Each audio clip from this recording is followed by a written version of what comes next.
بسم اللہ الرحمن الرحیم۔ یہ سلف کیوں رو رہے ہیں بیچارے؟ یہ سلف اس لیے رو رہے ہیں کہ امت گمراہی میں پھنس چکی ہے، برباد ہو رہی ہے۔ ہمیں بھی آپ کے برباد ہو جانے کا خوف ہے، اللہ کی قسم امت کے گمراہ ہونے کا خوف نہ ہوتا، آپ کے ایمان کی فکر نہ ہوتی۔ جو علماء پہ اللہ نے ذمہ داری ڈالی ہے کہ علماء امت کی خیر خواہی کریں، اگر ہمیں یہ فکر نہ ہوتی تو جاؤ جہاں جانا ہے جاؤ، جس کی سننا ہے سنو۔ ہاں، ابن کلاب کا جو مسلک شروع ہوا تو اصل میں انہوں نے ابتداً تو کوئی مسلک بنایا نہیں ویسے، لیکن ایک منہج خود بخود چل پڑا، خود بخود۔ ابھی آپ دیکھیں ہمارے یہاں مطلب ایک افسوسناک صورتحال ہے دعوت کے میدان میں کہ اسٹیج پہ، خاص کر آج کل کا دور تو سوشل میڈیا کا ہے، تو بہت فاسٹ دور ہے۔ آج پہلے کے وقتوں میں تو مسجد پہ ممبر پہ کھڑے ہو کے لوگوں کو تقریر کرنے ملتی تھی، آج ممبر نہیں رہ گیا۔ ارے بھائی ممبر پہ مت بلائیے، گھر بیٹھ کے ریکارڈ کرے گا، ڈال دے گا۔ تو آج کل کا دور جو سوشل میڈیا کا ہے، جس میں ہر کس و ناقص دین کی تفسیر کرنے لگ گیا ہے۔ بہت سے برادران بھی اسلام کی تفسیر میں اور دعوت میں آ گئے ہیں۔ تو اب آپ دیکھیں کہ بعض جو برادرز ہیں ان کا جو میتھڈ ہے دین کی تفسیر کا، یرحمک اللہ، دین کی تفسیر کا جو میتھڈ ہے، انداز، وہ کچھ تھوڑا سا عقلانی انداز چل رہا ہے کہ وہ اپنے طور پہ بعض جگہ پہ اپنے طور پہ تفسیر کر جاتے ہیں۔ قرآن کی آیت کی تفسیر بھی کر جائیں گے، حدیثوں کی بھی، فتووں کی بھی تفسیر کر جاتے ہیں۔ ٹھیک ہے، بعض جگہوں پہ ٹھیک بات بیان کرتے ہیں، لیکن صحیح بات بیان کرنے کا مطلب یہ نہیں ہوتا کہ ان کو اس بات کی اتھارٹی دے دی جائے بغیر علم کے سیکھے، بلکہ یہ ایک بہت خطرناک، اصل میں مشکل کیا ہے؟ مشکل یہ، اب بات سے بات نکل آتی ہے، مشکل یہ ہے کہ ابھی ہم اگر برادر سے لوگوں کو ڈرا رہے ہیں تو پبلک میں دو طرح کے رجحان پائے جاتے ہیں۔ ایک تو پبلک کہتی ہے کہ بھائی آپ، ہمیں سمجھ نہیں آ رہا آپ ڈرا کیوں رہے ہیں؟ بھائی اچھا خاصا ایک انسان اگر علماء کا فتویٰ نوٹ کر رہا ہے تو کیا پریشانی ہے؟ اور کچھ لوگ کہتے ہیں کہ نہیں، یہ علماء کو حسد ہو رہا ہے۔ میرے بھائی، ہمیں کوئی مطلب نہیں ہے آپ کسی کی بھی سنو، جاؤ، کچھ نہیں کہیں گے، مگر کیا ہوگا؟ یہ امام حسن بصری کیوں رو رہے ہیں؟ یہ سلف کیوں رو رہے ہیں بیچارے؟ یہ سلف اس لیے رو رہے ہیں کہ امت گمراہی میں پھنس چکی ہے، برباد ہو رہی ہے۔ ہمیں بھی آپ کے برباد ہو جانے کا خوف ہے، اللہ کی قسم امت کے گمراہ ہونے کا خوف نہ ہوتا، آپ کے ایمان کی فکر نہ ہوتی۔ جو علماء پہ اللہ نے ذمہ داری ڈالی ہے کہ علماء امت کی خیر خواہی کریں، اگر ہمیں یہ فکر نہ ہوتی تو جاؤ جہاں جانا ہے جاؤ، جس کی سننا ہے سنو۔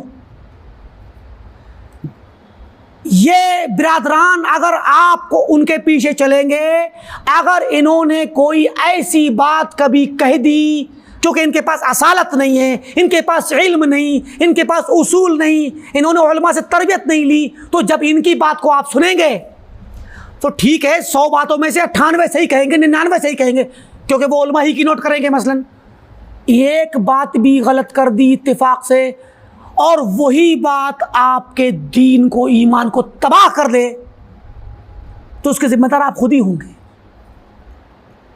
پیارے نبی صلی اللہ علیہ وسلم نے فرمایا کہ ان الرجل لا يتکلم بکلمہ، آدمی ایک کلمہ بولتا ہے زبان سے، ما یلقی لها بالا، کبھی توجہ بھی نہیں دیتا، اہمیت بھی نہیں دیتا اس کی کہ میں نے کیا بول دیا، اور وہ ایک کلمہ اس کو جہنم کے اندر اوندھے منہ گرا دیتا ہے، ایک کلمہ۔ تو بھئی آپ کا دین برباد ہو جائے گا، اس لیے آپ کو ڈراتے ہیں۔ آپ کہو کہ حسد، ہمیں حسد کیوں ہوگا بھائی؟ کس بات کا حسد ہوگا؟ علماء کو حسد کیوں ہوگا؟ علماء اپنے دائرے میں رہ کے کام کر رہے ہیں، لیکن علماء کے کام کرنے کے دائرے کے ساتھ ساتھ علماء کی ایک ذمہ داری ہے پبلک کی رہنمائی کرنا۔ علماء پہ فرض ہے کہ امر بالمعروف و نہی عن المنکر کریں، امت کو ڈرائیں، ان کو خیر بتلائیں، ان کو شر سے روکیں، ان کی خیر خواہی کریں۔ تو جب یہ ان کا فرض ہے بحیثیت عالم، تو وہ بیچارے آپ کی خیر خواہی میں ہی ان برادران سے ڈراتے ہیں۔ بات یہ تھی کہ برادران کے یہاں عقلانی طریقہ چلتا ہے، اس کی بہت مثالیں ہیں, ہم یہاں نہیں دیں گے, کوئی موقع آئے گا انشاءاللہ کسی موقع پہ دے دیں گے. تو اب یہ عقلانی طریقہ چل رہا ہے, اگر یہ چلتا رہے پوری امت کے اندر یہ طریقہ رائج ہو جائے گا, سمجھے کہ نہیں. ابھی کچھ سال پہلے ایک برادر, رئیس البرادران جو امام البرادران کہے جا سکتے ہیں, ان کا بہت زیادہ ایک شور شرابہ بھی تھا, بہت بڑا ان کا ایک مقام بن چکا تھا دنیا میں. حالات نے پلٹا کھایا, ظالموں نے ظلم بھی کیا بہرکیف, لیکن انہوں نے ان کا جو میتھڈ چل رہا تھا دنیا میں بہت عزیز مانا جا رہا تھا, بہت تعریف ہو رہی تھی. ان کے چینل کو دنیا میں مختلف زبانوں میں ترجمہ کیا جا رہا تھا. لیکن مشکل کیا ہے, ان کے میتھڈ کو اگر جاری کر دیا جائے تو پوری امت کا ایک نیا میتھڈ آ کر کے ایک نیا فرقہ بن جائے گا, نیا فرقہ. وہ کھڑے اجتہاد کرتے تھے اسٹیج پہ, ابھی کے بھی اجتہاد, اور وہ اجتہاد جہمیہ اور معتزلہ کی طرح جاتا تھا بعض مسائل میں. ایک آدمی اللہ کے نبی پہ ایمان نہیں رکھتا تو کیا اس کے جنت میں جانے کے بارے میں پوچھا جاتا, تو کیا کہتے ہیں کہ دلیل کہاں سے لے رہے ہیں؟